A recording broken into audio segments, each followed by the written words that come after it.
अचानक Kolkata rape case में सारा खेल पलट चुका है। आरोपी संजय ने कुछ ऐसे खुलासे किए हैं जिसकी उम्मीद सीबीआई को भी नहीं थी। कुछ सीसीटीवी फुटेज ने तो सबको हैरान कर दिया है। गैंगरेप वाले आरोप को लेकर भी सीबीआई ने बड़ा सिग्नल दिया है। संजय के नए बयान से 7 लोगों के साथ अब प्रिंसिपल का भी बचना मुश्किल लग रहा है, जो अब तक संजय को मोहरा बनाकर उसके पीछे छुपे हुए थे। अब असली कातिल कौन है, इसे लेकर उलझनें बढ़ती जा रही है। कुछ सीसीटीवी कैमरों ने और कुछ बयानों ने इस पूरे केस को घुमा दिया है। आज जानेंगे कि आखिर क्यों उलझता जा रहा है कोलकाता रेप मर्डर केस।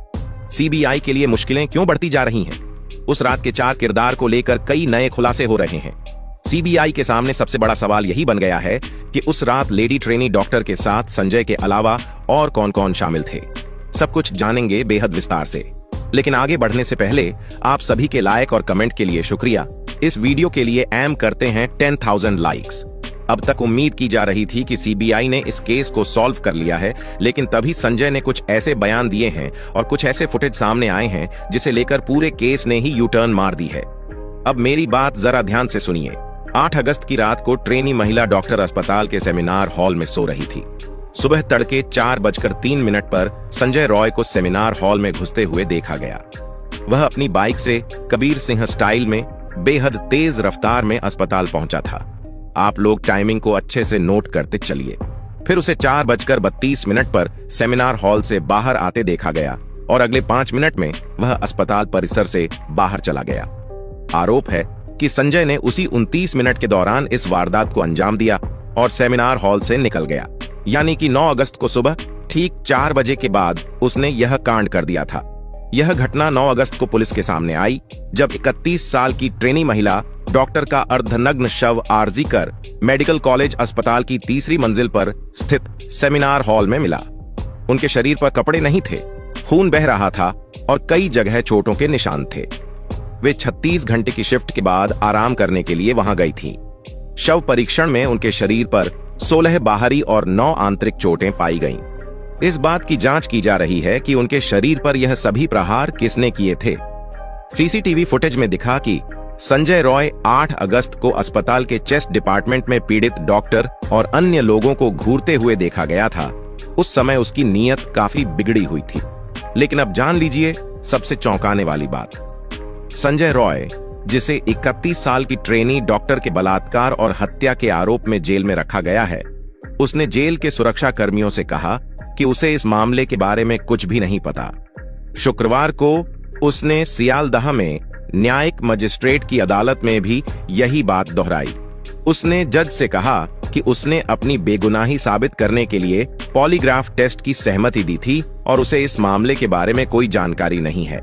लेकिन हैरान करने वाली बात यह है कि कोलकाता पुलिस के अनुसार संजय रॉय ने पहले कबूल किया था कि उसने आरजी कर मेडिकल कॉलेज और अस्पताल के सेमिनार हॉल में उस ट्रेनी डॉक्टर के साथ बलात्कार और हत्या की थी।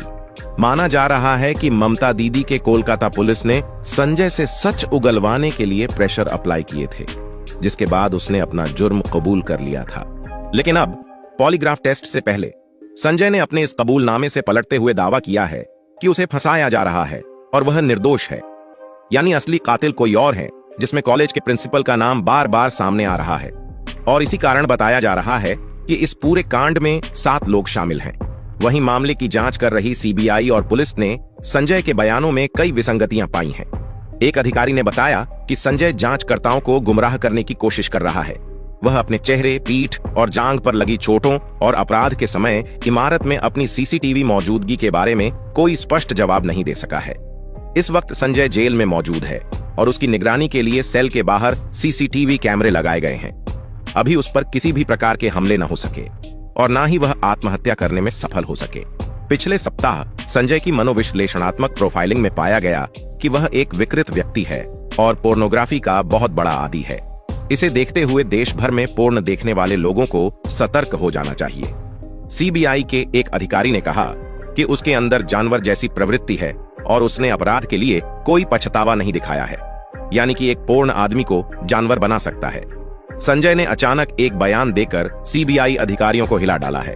अब संजय बार बार कह रहा है कि उसने महिला को नहीं मारा, जिसके बाद यह भी सवाल उठ रहा है कि क्या उसने केवल बलात्कार किया और चला गया।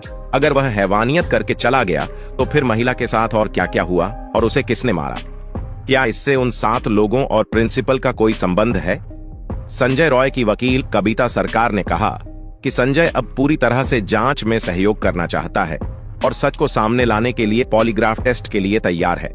यानी कि इस केस में अब बाकी आरोपी भी बच नहीं पाएंगे। वकील कविता ने आगे बताया कि जब संजय से पॉलीग्राफ टेस्ट के लिए सहमति ली गई थी, तब वह खुद वहां मौजूद थीं और उन्होंने संजय को समझाया कि यह टेस्ट क्या होता है। संजय ने तब सहमति दी और कहा कि वह मानसिक रूप से बहुत दबाव में है क्योंकि उस पर झूठे आरोप लगाए गए हैं। वह चाहता है कि सच्चाई सामने आए। संजय के इस बयान ने पूरे कोलकाता कैसे को पलट कर रख दिया है, क्योंकि अब तक जिस संजय को मोहरा बनाया जा रहा था, अब वह मुंह खोलने को धीरे धीरे तैयार हो रहा है। जल्द ही रिनोवेशन साइट से जुड़े कई खुलासे होने वाले हैं। हालांकि इस मामले में एक बड़ा ट्विस्ट तब आया जब सीबीआई ने सबूतों के आधार पर दावा किया कि संजय ही असली आरोपी है। सीबीआई ने अस्पताल की सीसीटीवी फुटेज और अन्य वैज्ञानिक सबूतों का हवाला देते हुए बताया कि 8 और 9 अगस्त को संजय को कई बार अस्पताल के अंदर और बाहर आते जाते देखा गया था। सीबीआई का दावा है कि संजय ने 9 अगस्त की रात को लेडी डॉक्टर के साथ इस जघन्य अपराध को अंजाम दिया, लेकिन इसके बावजूद अभी भी कई एंगल बाकी हैं जिसकी जांच होनी बाकी है।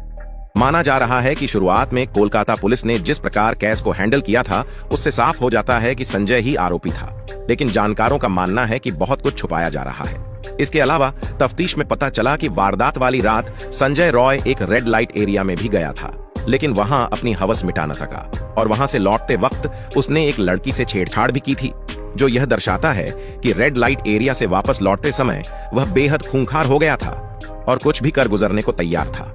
इस केस में सीबीआई लगातार आरजी कर मेडिकल कॉलेज के पूर्व प्रिंसिपल संदीप घोष से पूछताछ कर रही है, क्योंकि उन पर शक है कि वह संजय रॉय को बचाने की कोशिश कर रहे थे। संजय को संदीप का बाउंसर कहा जा रहा है, जो उनके इशारे पर काम करता था।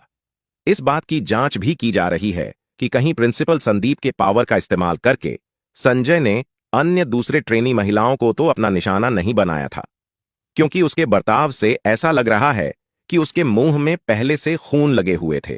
हो सकता है कि उसने पहले भी कुछ अन्य महिलाओं को टॉर्चर किया हो, लेकिन प्रिंसिपल संदीप के साथ उसके कनेक्शन के कारण किसी ने संजय के खिलाफ आवाज उठाने की हिम्मत ना की हो।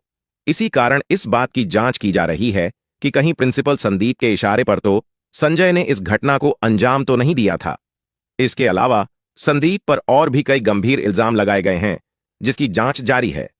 सीबीआई के सूत्रों ने बताया है कि जूनियर डॉक्टर के 4 सहकर्मियों की लाई डिटेक्टर टेस्ट की गई, क्योंकि उनके बयान एक दूसरे से मेल नहीं खा रहे थे। और अब संजय का पॉलीग्राफ टेस्ट भी हो रहा है, जिसके सभी सवाल जल्द ही हम लेकर आपके साथ हाजिर होंगे। पीड़ित महिला डॉक्टर के साथ रहने वाले अन्य 4 डॉक्टरों को लेकर भी सीबीआई ने खुलासे किए हैं। एनडीटीवी की रिपोर्ट के अनुसार सीबीआई के सूत्रों का कहना है कि ऐसा नहीं लगता कि ये 4 डॉक्टर अपराध में शामिल थे, लेकिन वे जांच करना चाहते हैं कि क्या उन्होंने सबूतों से छेड़छाड़ की या किसी साजिश के हिस्सा तो नहीं थे, क्योंकि इसे लेकर अभी भी संदेह बना हुआ है। इन 4 में से 2 फर्स्ट ईयर के पीजी ट्रेनी डॉक्टर हैं, जबकि एक हाउस सर्जन है और एक इंटर्न भी शामिल है। कोलकाता पुलिस के अनुसार इन चारों में से एक डॉक्टर ने अगले दिन यानी 9 अगस्त को सुबह 9:30 बजे सेमिनार हॉल में पीड़िता का शव देखा और फिर अधिकारियों को सूचना दी।